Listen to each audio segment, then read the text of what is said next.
وہ جاتے ہیں تو وہاں ان کو ڈھونڈتے ہوئے لوگ آتے ہیں،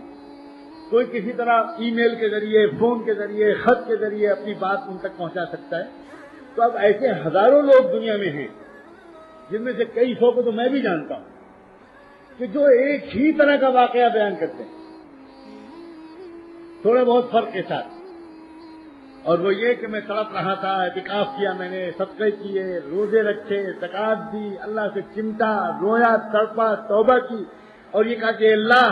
مجھے کسی طرح اپنے کسی ایسے اچھے بندے تک پہنچا دیجئے جس کے پاس بیٹھ کر میں بھی نیک بن جاؤں۔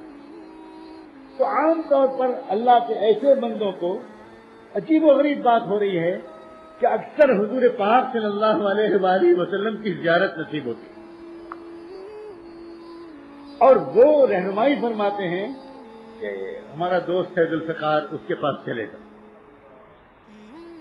میں مکہ مکرمہ کے ایک رہنے والے کا واقعہ آپ کو سنانا چاہتا ہوں۔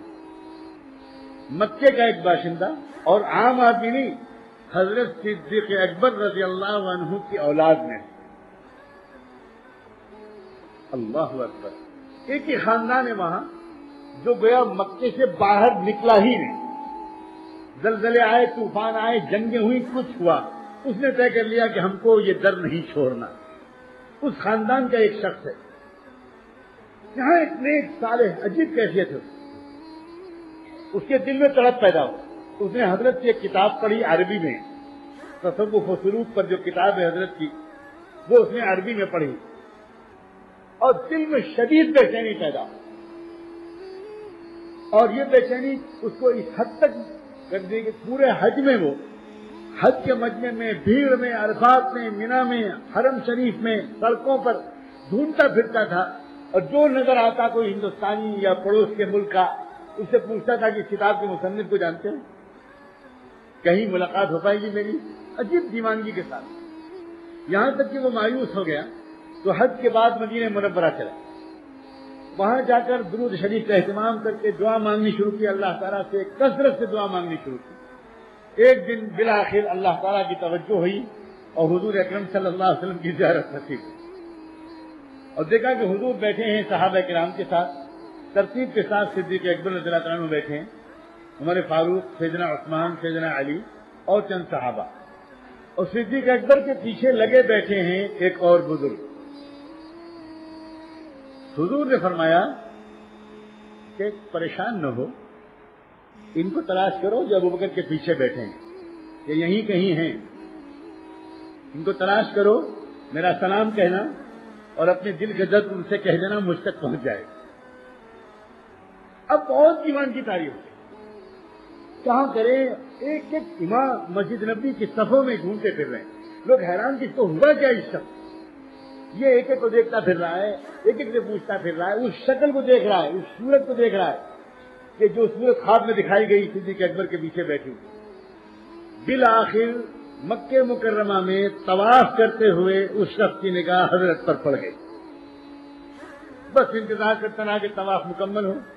اور طواف مکمل کے بعد وہ آ کر لپٹ گیا، وہ عجیب اس کی کیفیت، حضرت حیران، استقبال کیا، اس کو خیریت پوچھی، عربی زبان اس کی مادری زبان، ظاہر ہے کہ خالص عربی النسل، عربی میں بات چیت شروع ہوئی، حضرت نے ادراہ اخلاق فرمایا آئیے گھر چلیں، ابھی اس نے کچھ کہا نہیں، گھر پہ آ کے اس نے آ کر اپنی بات کی، جب حضرت بیٹھ گئے اور اپنا تعارف کرایا اور کہا کہ میں بہت عرصے سے مانگتے مانگتے میری عجیب کیفیت ہے، میں پہلے ایک کتاب کے مصنف کو تلاش کرتا رہا، وہ نہیں ملے، پھر میں نے اللہ تعالیٰ سے بہت دعا مانگی، پھر آپ کی شکل مجھے دکھائی گئی، اور میں آپ کو نہیں جانتا کہ آپ کون ہیں، آپ مجھے بیعت کر لیں اور مجھ کو کسی طرح تقوی والا بنا دیں، مجھ کو اللہ تعالیٰ کا نیک بندہ بننے کا شوق ہے، مجھے کچھ نہیں چاہیے، میں گناہوں سے توبہ کر کے اللہ کا نیک بندہ بنانا چاہتا ہوں۔ ابھی تک اس نے نہیں بتایا تھا کہ وہ ہے کون، تو حضرت نے ان سے کہا کہ آپ تو ہمارے سر کے تاج ہیں، آپ عربی النسل ہیں، مکہ مکرمہ میں رہتے ہیں، اس عاجز کے پاس جو امانت آپ ہی کے آبا و اجداد کے سے ملی ہے، وہ میں یہ عاجز آپ کو ضرور پیش کرے گا، ضرور پیش کرے گا۔ آپ انشاءاللہ حرم چلتے ہیں ابھی تھوڑی دیر میں، وہیں بیٹھ کر انشاءاللہ آپ کو بیعت کریں گے۔ وہاں بیٹھ کرنے کے بعد اس شخص نے اپنا تعارف کرایا کہ میں صدیق اکبر رضی اللہ عنہ کی اولاد میں. حضرت کھڑے ہو گئے اور بس حضرت پر عجیب کیفیت اور کہا کہ آپ میرے لیے مغفرت کی دعا مانگیں. آپ خانے کعبہ کی طرف ہاتھ اٹھا کر میرے لیے مغفرت کی دعا مان دیجیے, آپ کو کچھ نہیں بگڑے گا. آپ کی جد امجد کی جھولی سے پوری امت کو سنبھالنے کا موقع ملا تھا. آپ کی در کی خیرات ہے جو اس عاجز کو صدی در صدی حضور کے غلاموں سے ملی ہے, نقشبندی سلسلہ یہ صدیق اکبر کی خاص میراث ہے, میں وہی بانٹتا پھر رہا ہوں. آپ اس سلسلے میں داخل ہوئے, یہ میرے لیے عزت کی بات ہے. آپ دعا کریں کہ میں اس امانت کو صحیح طور پر نبھاتے ہوئے دنیا سے چلا جاؤں. اب اس شخص کا حال یہ ہے کہ وہ مکہ مکرمہ میں, مدینہ منورہ میں, گاؤں حاجیوں کے پاس, عمرے والوں کے پاس, دکان جا کر عجیب اس کی کیفیت ہے. بس وہ ایک ہی بات بیان کرتا ہے کہ لوگوں فلاں تاریخ کو اللہ کا ایک بندہ آ رہا ہے, حرم میں فلاں جگہ بیٹھے گا, اس کو دیکھ لینا, بس دیکھ لینا, تمہاری آنکھوں میں انشاءاللہ حضور کی محبت آ جائے گی, اللہ کی محبت آ جائے گی. یہ اس طرح کے واقعات ہزاروں کی تعداد میں ہیں. اللہ ان کے وجود کو مبارک فرمائے, ان کی عمر پر برکت نصیب فرمائے, اور اس صوبے کو, اس شہر کو, اس کے ایک کچے بچے گھر کو, ہمارے ملک کو اور پورے عالم کو ان کے فیض سے اور ان جیسوں کے فیض سے بھرپور فائدہ اٹھانے کی توفیق. اس لیے لوگوں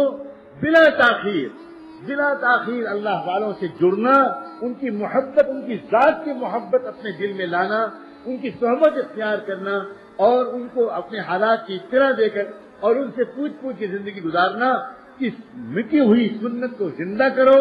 اس رواج کو زندہ کرو, نت نئے رواجوں سے اپنے آپ کو بچاؤ. تمام تر خیر پرانے دین میں ہے, نئے دین میں نہیں. تمام تر خیر پچھلی صدیوں کے رواج کی طرف اور ان کے مزاج کی طرف واپسی میں ہے. نئے جتنے بھی رواج ہیں اکثر کا شر ان کے خیر پر غالب ہے. اللہ تبارک و تعالیٰ ان کلمات سے فائدہ اٹھانے کی مجھے اور آپ کو توفیق عطا فرمائے, اور ہماری دعا کو, ہماری مجلس کو قبول